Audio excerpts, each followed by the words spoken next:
பிதாவாகிய தேவனாலும் ஆண்டவராகிய இயேசு கிறிஸ்துவினாலும் உங்கள் யாவருக்கும் கிருபையும் சமாதானம் உண்டாவதாக.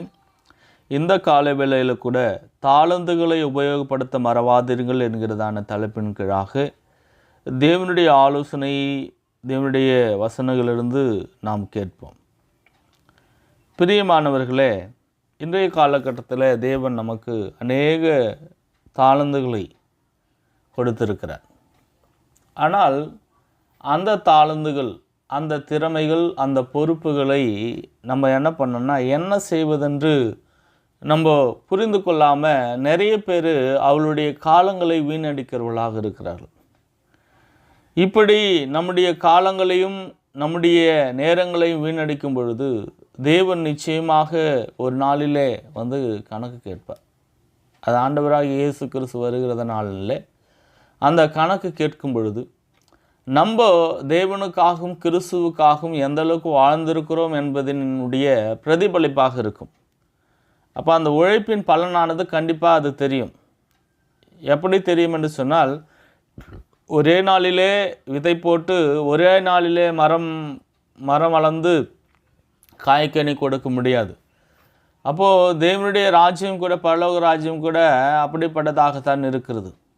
அது கொஞ்ச காலம் கழித்து எஜமான் வரும் பொழுது அது பலன் கொடுக்கிறதான வாழ்க்கையை அடிப்படையாக கொண்டதாகவும், நம்முடைய கரங்களிலே கொடுக்கப்பட்டிருக்கிறதான அந்த தாளந்துகளாக இருந்தாலும் சரி, அந்த பொறுப்புகளாக இருந்தாலும் சரி, அதை நம்ம பெருகி நம்ம காணப்பட வேண்டும். அதில் நாம் வளர்ந்திருக்க வேண்டும். அதிலே நாம் கனி கொடுத்திருக்க வேண்டும். அப்பொழுதுதான் நம்முடைய தாளந்துகளை நாம் உபயோகப்படுத்துவதற்கான ஒரு அர்த்தமும், நம்முடைய எஜமான் வந்து நம்மை பார்க்கும் பொழுது அதிலே அவர் பிரியப்படுகிறவருமாக இருக்கிறார். வாசிப்போம். மத்தேயு 25ஆம் அதிகாரம் 15 அவனுடைய திறமைக்கு தக்கதாக ஒருவனிடத்தில் 5 தாளந்தும், ஒருவனிடத்தில் 2 தாளந்தும், ஒருவனிடத்தில் 1 தாளந்துமாக கொடுத்து உடனே பிரயாணப்பட்டு போனான். 5 தாளந்தை வாங்கினவன் போய் அவைகளை கொண்டு வியாபாரம் பண்ணி வேறு 5 தாளந்தை சம்பாதித்தான். அப்படியே 2 தாளந்தை வாங்கினவனும் வேறு 2 தாளந்தை சம்பாதித்தான். 1 தாளந்தை வாங்கினவனும் போய் நிலத்தை தோண்டி தன் எஜமானுடைய பணத்தை புதைத்து வைத்தான். வெகு காலமான பின்பு அந்த ஊழியக்காரருடைய எஜமான் திரும்பி வந்து அவளிடத்தில் கணக்கு கேட்டான். அப்பொழுது 5 தாளந்தை வாங்கினவன் வேறு 5 தாளந்தை கொண்டு வந்து, ஆண்டவனே, 5 தாளந்தை என்னிடத்தில் ஒப்புவித்தரே, அவைகளை கொண்டு இதோ வேறு 5 தாளந்தை சம்பாதித்தேன் என்றான். அவனுடைய எஜமான் அவனை நோக்கி, நல்லது, உத்தமம், உண்மை உள்ள ஊழியக்காரனே, கொஞ்சத்தில் உண்மையாயிருந்தால் அநேகத்தின் மேல் உன்னை அதிகாரியாக வைப்பேன். உன் எஜமானுடைய சந்தோஷத்துக்குள் பிரவேசி என்றான். 2 தாளந்தை வாங்கினவனும் வந்து, ஆண்டவரே, 2 தாளந்தை என்னிடத்தில் ஒப்புவித்தரே, அவைகளை கொண்டு இதோ வேறு 2 தாளந்தை சம்பாதித்தேன் என்றான். அவனுடைய எஜமான் அவனை நோக்கி, நல்லது, உத்தமம், உண்மையுள்ள ஊழியக்காரனே, கொஞ்சத்தில் உண்மையாயிருந்தாய் அநேகத்தின் மேல் உன்னை அதிகாரியாக வைப்பேன். உன் எஜமானுடைய சந்தோஷத்துக்குள் பிரவேசி என்றார். 1 தாளந்தை வாங்கினவன் வந்து, ஆண்டவனே, நீ விதைக்காத இடத்தில் அறுக்கிறவரும் தெளிக்காத இடத்தில் சேர்க்கிறவருமான கடினமுள்ள மனுஷன் என்று அறிவேன்.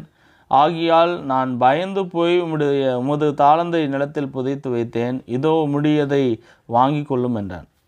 அவனுடைய எஜமான் பிரத்யுத்தமாக, பொல்லாதவனும் சோம்பலமான ஊழியக்காரனே, நான் விதைக்காத இடத்துல அறுக்கிறவன் என்றும் தெளிக்காத இடத்துல சேர்க்கிறவன் என்று அறிந்திருக்கிறாயே. அப்படியானால் நீ என் பணத்தை காசுக்காரர் வசத்தில் போட்டு வைக்க வேண்டியதாக இருந்தது.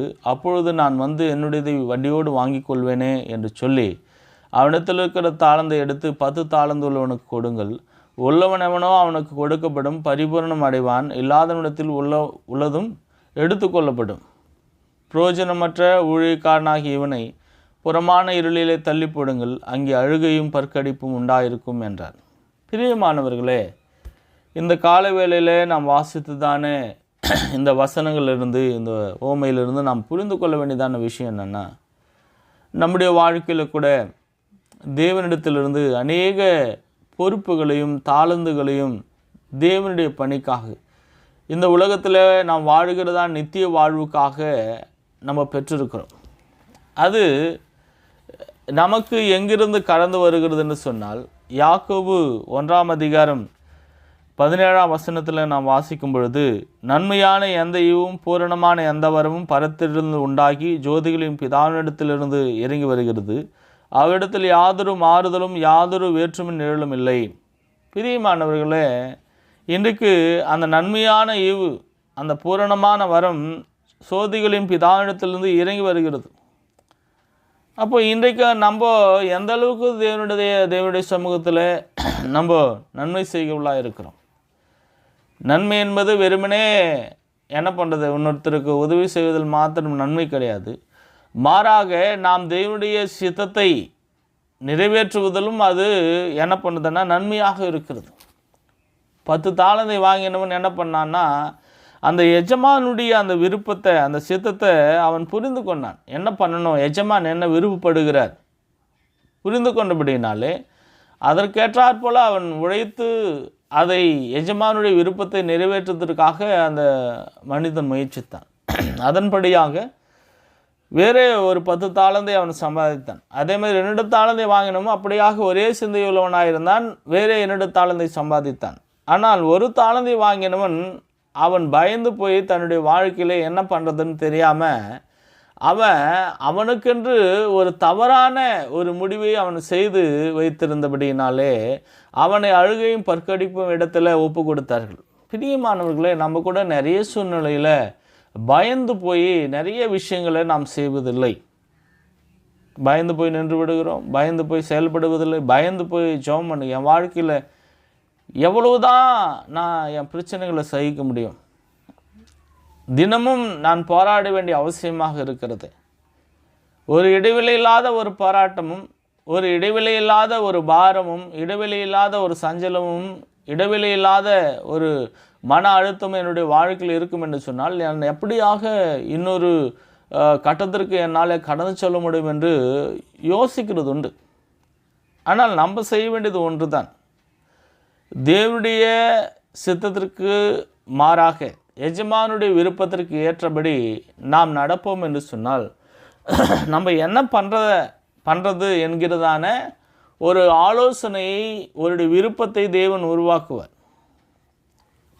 நம்மளுக்கு தெரிஞ்சிருக்கும், நம்ம கரங்களில் கொடுத்துருக்கிறது வெறுமனே எடுத்துன்னு போய் வைக்கிறது எல்லாராலும் பண்ண முடியும். ஆனால் நம்மளை நம்பி ஒரு பொறுப்பு கொடுக்குறாங்க, ஒரு ஊழியம் இருக்குது, இல்லை ஒரு ஜெப ஐக்கியத்தில் ஒரு ஜெபிக்கக்கூடியதான ஒரு நேரங்கள் நமக்கு இருக்கிறது, இல்லை குடும்பத்தை காப்பாற்றக்கூடியதான நேரங்கள் இருக்கிறது. நம்ம என்ன பண்ணுறோம், வேதத்தை கற்று அறிந்திருக்கிறோம் என்று சொன்னால் வெறுமனே நான் உள்ளுக்குள்ளே வைத்திருந்து நான் எந்த விதமான முயற்சி பண்ணாமல் அதை பிரயோகப்படுத்தாமல் இருந்தேன் என்று சொன்னால் அது என்ன பண்ணோம், அது கெட்டு போகும், அது குறைந்து போகும். ஒரு பயன்படுத்தாத எந்த பொருளும் ஒரு காலத்தில் துருப்பிடித்து போகும். அது ஒரு பழுதடைந்த ஒரு சூழ்நிலையில் இருக்கும் பொழுது அது உபயோகப்படுத்த முடியாது. அது சரியான நேரத்தில் உபயோகப்படுத்துவது தான் என்ன பண்ண சரியான ஒரு கருவி.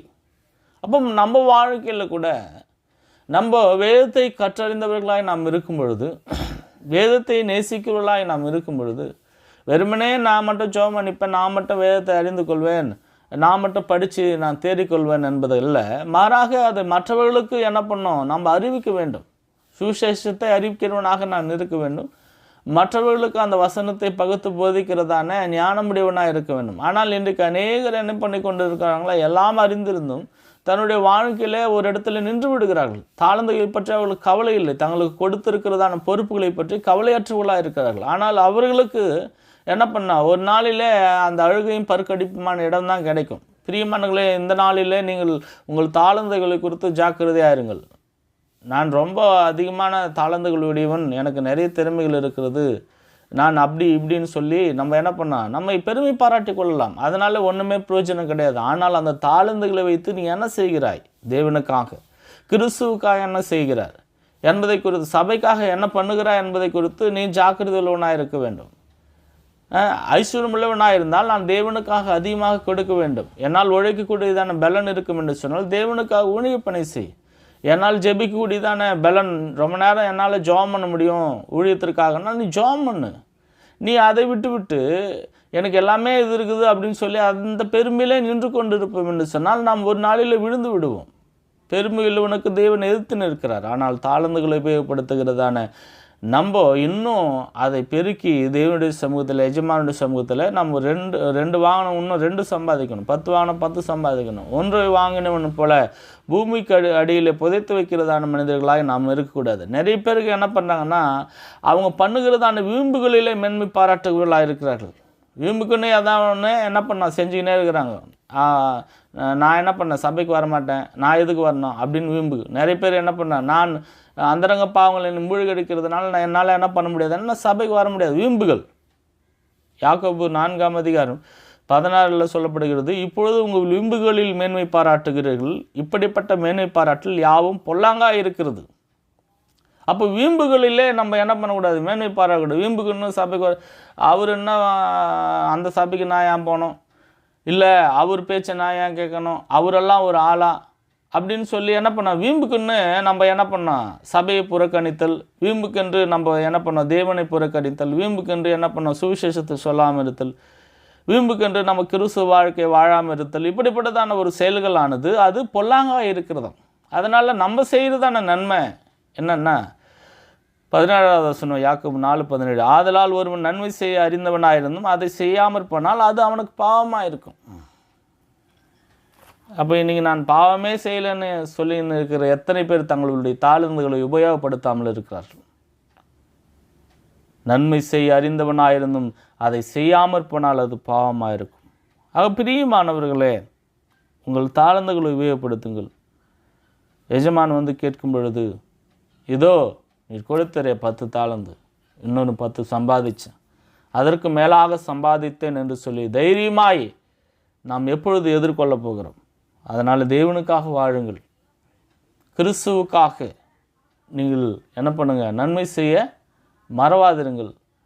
தேவன் தாமே இந்த நாளை ஆசீர்வதிப்பார்கள்.